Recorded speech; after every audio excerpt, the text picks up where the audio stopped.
ঘড়িতে বাজে ঠিক 1:30 চলে এসেছি আজকের আমার ব্রাইডাল লোকেশনে।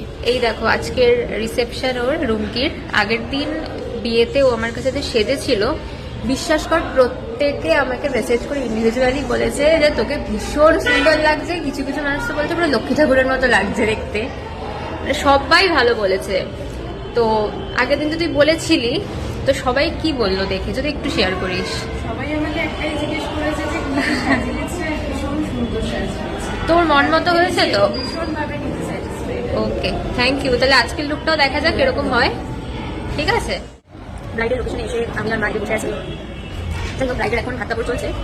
যেই হবে ব্রাইডে আমাকে সবাই ফোন করে বলবো যে ডেটটার মধ্যে চলে আসতে, যেটা হয় আর কি, বাড়িতে আর কি একটু দেরি হয়। আচ্ছা, যেটা বলার জন্য ভিডিওটা করছি সেটা হচ্ছে, যারা আমাকে বুক করছো বা করবে আগামী দিনে, তারা প্লিজ তাদের টাইমটা মেনটেন করো।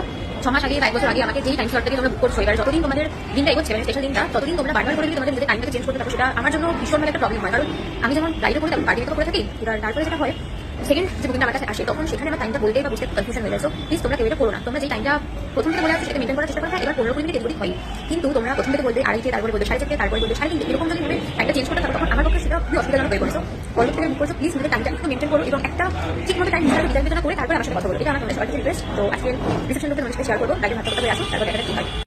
যাই হোক, অনেক কিছু বলে ফেললাম, মেকআপটা এবার শুরু করা যাক।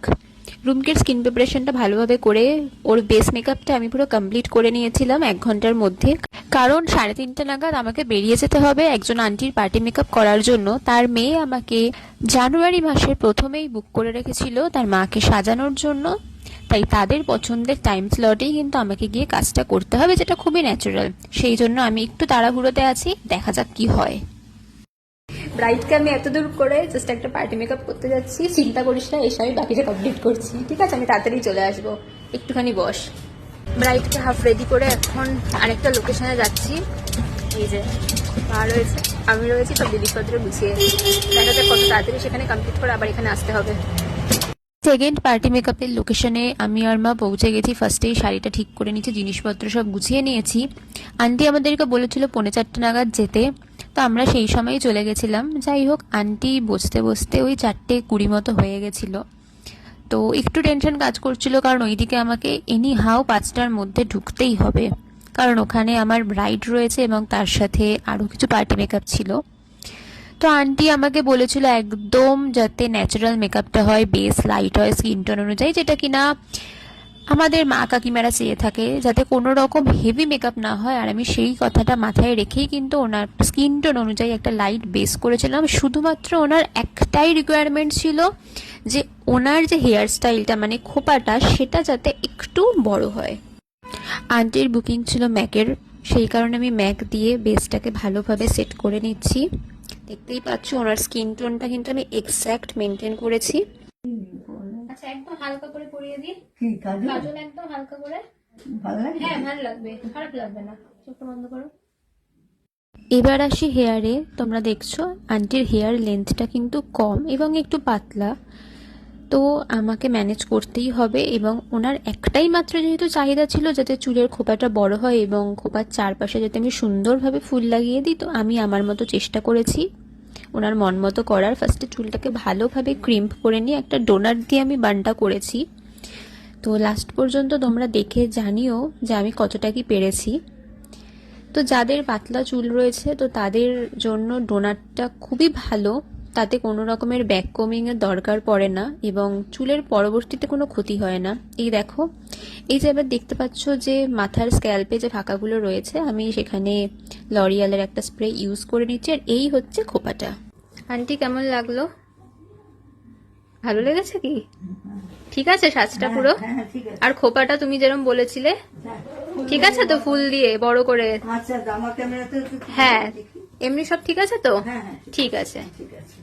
এখন 5টা বাজে। আমরা এখন অমৃত ভবনে, মানে রিসেপশন ব্রাইডের লোকেশনে যাচ্ছি। খুব তাড়াহুড়োর মধ্যে আছে। ওকে, 5টা বাজতে না বাজতেই চারিদিকে পুরো এরকম অন্ধকার হয়ে গেছে, বাট আকাশটা খুব সুন্দর লাগছে দেখতে। ভাগ্যিস আমার ব্রাইড থেকে আমার পার্টি মেকআপের যে লোকেশনটা, সেটা 15 মিনিটের ডিস্টেন্স ছিল, যেটা আমি নিজেও জানতাম না। তো তাড়াতাড়ি করে এসে আমি ওর বাকিটা কমপ্লিট করি। এই দেখো, ওর এই সোনার টিকলিটা কি সুন্দর। এরপর আমি হেয়ার স্টাইল করি। এই হচ্ছে আজকের আমার রিসেপশন ব্রাইডের ফাইনাল লুক। ও ফার্স্টে ভেবেছিল মেসি বান করতে, তো আমার মনে হলো যে ওকে ওপেন হেয়ারের মধ্যে আজকে বেশি ভালো লাগবে, কারণ আগের দিন যেহেতু বান হয়েছে। তো এই হচ্ছে ওর ফুল লুক। হ্যালো, আজকের আমার রিসেপশন ব্রাইড রুমকি, তো এটা হচ্ছে ওর ফুল লুক।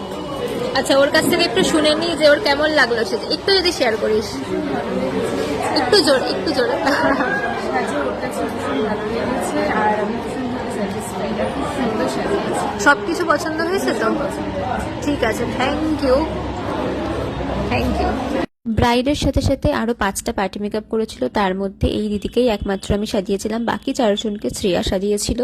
9টা বাজে, কাজ কমপ্লিট হলো ফাইনালি। সাথে ছিল মা, আর এই যেখানে কাকিমা ছিল। হলো আজকের কাজ সমাপ্ত। টাটা বলে দিই, টাটা, বাই।